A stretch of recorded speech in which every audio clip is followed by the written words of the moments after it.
नमस्कार, आपण पाहत आहात बहुजन हिताय न्यूज, जनसामान्यांचा बुलंद आवाज।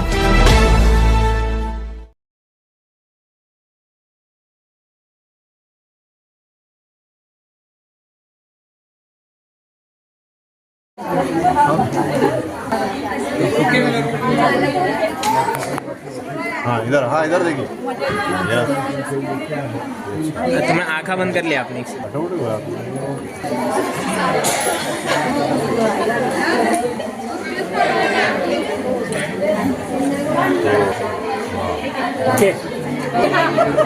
स्वागत जो है ना कोई नहीं कहता आंटी लोग थोड़ा इधर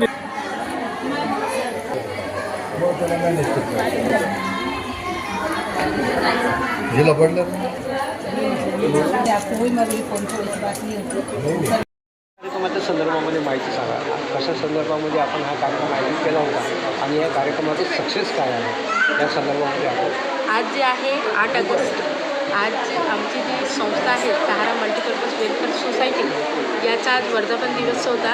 त्याच्या माध्यमातून आम्ही हा कार्यक्रम ठेवला होता। या सहारा मल्टीपर्पज वेलफेअर सोसायटी मागील 20 वर्षापासून बचत गट संदर्भात काम करतो। आमचा आज पूर्ण 30 वर्ष कंप्लीट झालं जेव्हा आम्ही बचत गटसोबत काम करतो। तर याच्यामध्ये सर्वात प्रथम जे आहे ही योजना जी आहे नाबार्डची आहे। नाबार्डमध्ये सहाराचं सिलेक्शन झालं होता आणि नाबार्डच्या माध्यमातून आम्ही घरोघरी जाऊन महिलांची बैठक घ्यायची आणि त्यांना नाबार्ड आणि भारतीय रिझर्व्ह बँक आणि बँकेची माहिती द्यायची आणि मग नाबार्डच्या नियमानुसार त्यांचे बचत गट तयार करायचे आणि त्याला बँकेला जोडायचे। 2007मध्ये बँकेचा नियम होता तर जितकी बचत तितका कर्ज। त्यावेळेस 11 लोकांचा जो बचत तयार व्हायचा त्याच्यामध्ये त्यांना त्यांचे 5,500 रुपये जमा व्हायचे आणि आपली स्टेट बँक ऑफ हैदराबाद होती त्यावेळेस त्यांनी त्यांना 5,500 रुपये कर्ज द्यायचा।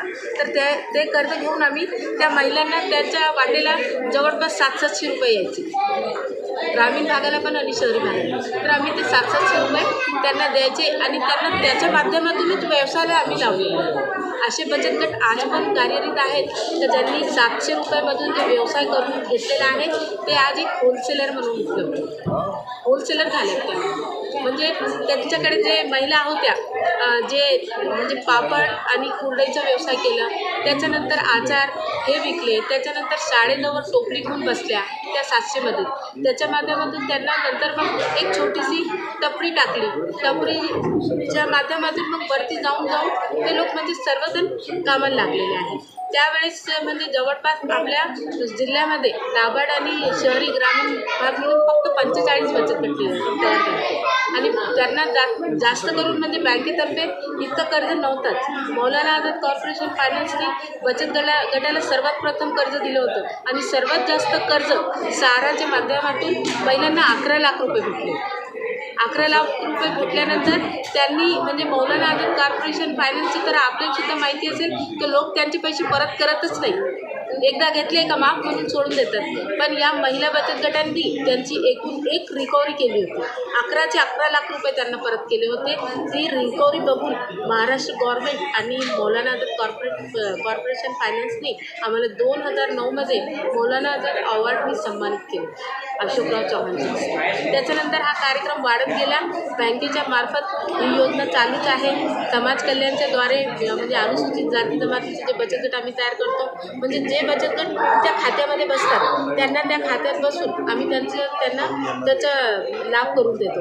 म्हणजे महिला बचत गटांना अनुसूचित जाती जमातीच्या महिलांचे बचत गटांना मिनी ट्रॅक्टर भेटले 62 आपल्यावर।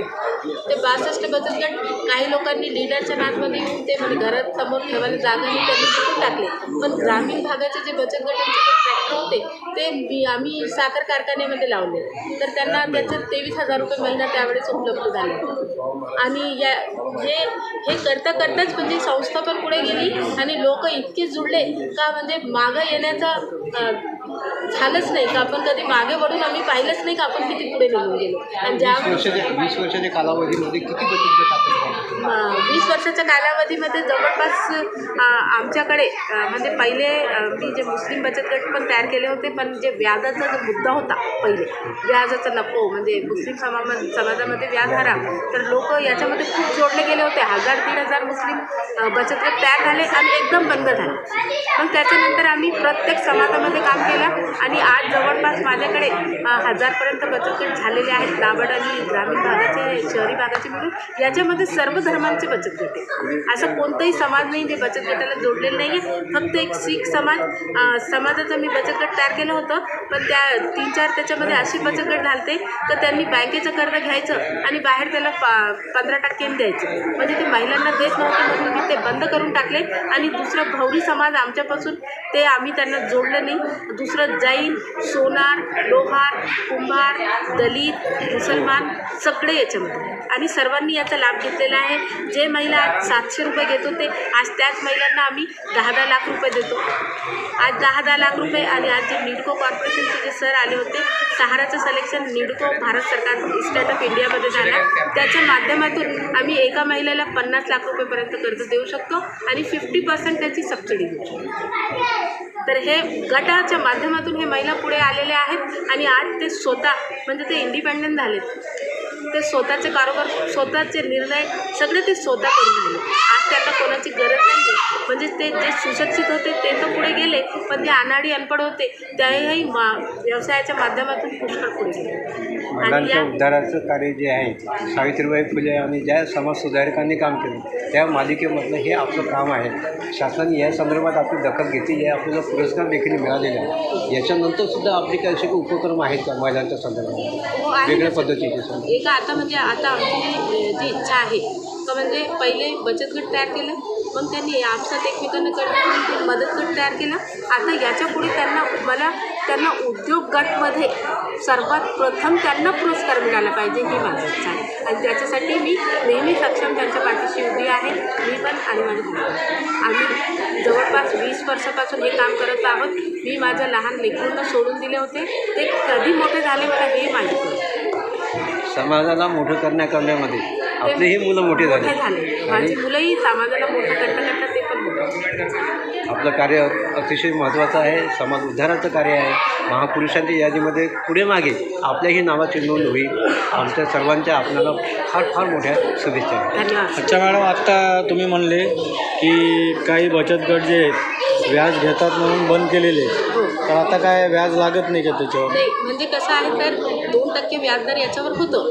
म्हणजे 2% दर महिन्याला जर त्यांनी 100 रुपये दिले तर ते 2% त्याच्यावर व्याज द्यायचे. बँकेचं कर्ज पण त्या पद्धतीनेच वापरायचं. पण आम्ही 18 जानेवारी 2023पर्यंत याच्यावर भांडण केले, कारण सर्व समाजाला याची सुविधा भेटत नव्हती. म्हणून ते जे 2% ते उडून टाकले त्याच्यामध्ये. ते 2% भरायचेच नाही. बँकेचं कर्ज घ्यायचं, प्रत्येकीला 50-50 हजार रुपये म्हणून आम्ही म्हणजे 5 लाख रुपये 10 महिन्यांना दिले तर त्यांना 50-50 हजार रुपये आम्ही देतो. आणि त्यांना 2,000 रुपये महिन्यांनी ते 25 महिन्याची फेड घेतात. आणि 25 महिने झाल्यानंतर ते त्याच्यावर 1 रुपये देतच नाही, पूर्ण फेड करून टाकतात. शेवटी जे बँकेचा चार्जेस लागतो, इंटरेस्ट नाही, ते चार्जेस म्हणजे जवळपास त्यांना 7-8 हजार रुपये येते ना, तर ते म्हणजे 10,000 रुपये आला तर त्या महिलांना 1-1,000 रुपये ते चार्जेस भरून तो कर्ज संपून जातो आणि मग ते लगेच दुसऱ्या कर्जासाठी आपल्याला. औरंगाबाद जिल्ह्यापुरतंच मर्यादित आहे की नाही सर, मी म्हणजे महाराष्ट्राच्या बाहेर मी पर्याड पाकिस्तान तिथून फक्त 4 किलोमीटर होता, तो तिथपर्यंत मी काम केलेलं आहे. मी त्या ठिकाणी पर्याड भागामध्ये आदिवासी विकासमध्ये काम केलेलं आहे. त्या ठिकाणी त्यांना बचत गटाच्या माध्यमातून कर्जाचा व्यवसाय आणि आज जे आहे म्हणजे आमच्यासारखी जी NGO आहे सिकॉन राजस्थानला, त्यांना भेट देऊन त्या महिलांचे बचत गट त्यांना जोडून आणि आज त्या महिला ज्या आहेत तर अजमेरमध्ये त्यांची मोठमोठी दुकाने आहेत, जे म्हणजे त्यांच्याकडे काही व्यवसायच नव्हता, खायलासुद्धा काही नव्हतं. म्हणजे आपल्याकडे बघा आज पण शाळेची खिचडी येते आणि शाळेची खिचडी 90% तर मुलांना माहितीच नाही ती कशी आहे म्हणून. पण ज्या वेळेस मी त्या भागामध्ये गेले होते पर्याड, त्या ठिकाणी जेव्हा मला एका शाळेमध्ये त्यांनी माझे व्यवस्थापन केलं होतं, ज्या वेळेस शाळेची खिचडी आली तर म्हणजे बायका तर पडत होत्या, माणूस पण पडून राहिले, खिचडी आली करून, कारण त्यांच्याकडे व्यवसाय नव्हता. आणि ते पाकिस्तानच्या बॉर्डर म्हणजे ते माणसं कुठं कामाला गेले तर त्यांना आतंकवादी म्हणायचे, तर ते लोक घराच्या बाहेरच नव्हते. आणि जर 4 किलोमीटरच्या वरती जर टेकला चढला तर तिथून त्यांना गोळी मारायची. मतलब बहुत कठीण परिस्थिती होती. त्याच्या माध्यमातून तिथं जाऊन आम्ही त्यांचे 70 बचत गट तयार केले होते. आम्हाला स्टेट बँक ऑफ हैदराबादचे झोनल ऑफिसर होते अजय नकीब सर, त्यांनी त्या कामासाठी आमची निवड केली होती. आणि बिकानेर आणि जयपूरचे तर त्यावेळेस CGM होते, त्यांच्या माध्यमातून त्यांनी आम्हाला तिथं पाठवलं होतं. आणि तिकडच्या ज्या महिला होते त्यांच्याकडे कौशल्य खूप होतं. आपल्याकडे जे सोफे कवर ते जे येतात ना विणकामाचे, त्या महिला ते विणायच्या, म्हणजे त्यांना दिवसातून 30 रुपये भेटायचे, 3 कवर व्हायचे. ते जे करून घेऊन जायचे त्यांना 30 रुपये द्यायचे. आणि त्या 30 रुपये त्यांना दिन भर का उनका प्रोग्राम वो 30 रुपये में। तो फिर उनको जो है कि अब उनको जो है वो 30 रुपये से हमने बाहर लेकर आए और वहाँ की NGO से जाके मिले थे, बहुत रोए थे वहाँ जाके कि आपकी जो गरीबी है ये आपको हटाना पड़ेगी, आप खाली नाबार्ड से फंड ले रहे, लेकिन लोगों के घर में खाने को खाना नहीं। फिर उनको बताए, उनको जो उनका कौशल्य था उनको कपड़ा दिलाए, उनके जो उन्होंने लोन लिए थे वो इतनी जंगल में रहते थे कि जो मैनेजर जाता था तो बोलता था कि हम यहाँ से वापस नहीं देंगे, कोई भी हमको मार जाए। मगर वहाँ से 70 ग्रुप ने लोन लेके उनको 4-4 हज़ार रुपये दिए थे। बीकानेर जयपुर बैंक ने वो 4-4 हज़ार में से उन्होंने उनका कपड़ा लाके सोफ़ा कवर बनाए, उसको अजमेर में जाके बेचे और उनको जो व्यासपीठ वहाँ से मिला बाजार पे, आज उनके सबकी दुकानें हैं, आज भी उनके फ़ोन आते और वो बहुत सारी दुकानें हैं। मतलब मैडम आज तो मतलब आपकी सोसाइटी के माध्यम से जो है तो एक तरह से जो तो लोगों को ब्याज में से और साहूकारी में से निकालने का काम किया जा रहा है जी। लेकिन साहूकार माइक्रो फाइनेंस के माध्यम से बढ़ते जा रहे हमारी हैं। यही ख्वाहिश है पहले कि साहूकारी मतलब कोई खत्म हो तो गई, भी लेकिन समाज माइक्रो के फाइनेंस लोग, हर समाज बड़ा के लोग साहूकार इसके पैदा अंदर आना चाहिए और मायक्रो फायनान्स वाकई खत्म होणं चाहिए। सर मायक्रो फायनान्सची पद्धत कशी तुम्हाला सांगू का, आता एका गावामध्ये ते गेले तर 20-20चे त्यांनी 5 बचत गट तयार केले, त्यांना 20-20 हजार म्हणजे 1-1 लाख रुपये देऊन टाकले। त्यांना म्हणतात ते तुम्हाला 1% दिलं आम्ही, 1% म्हणजे 1 लाखाला 1,000 रुपये, 1% सगळे महिला खुशी घेऊन टाकतात आणि त्याची फेड 50 महिन्याची, म्हणजे 2,000 रुपये महिना कर्ज आणि 1,000 रुपये महिना, म्हणजे कर्ज फिटूस तर एका महिन्यात चालले 50,000। आता 50,000 गुणिले 20 झाले या ठिकाणी 10 लाख आणि 10 लाख गुणिले 20 2 कोटी रुपये एका गावाचे जाऊन राहिले।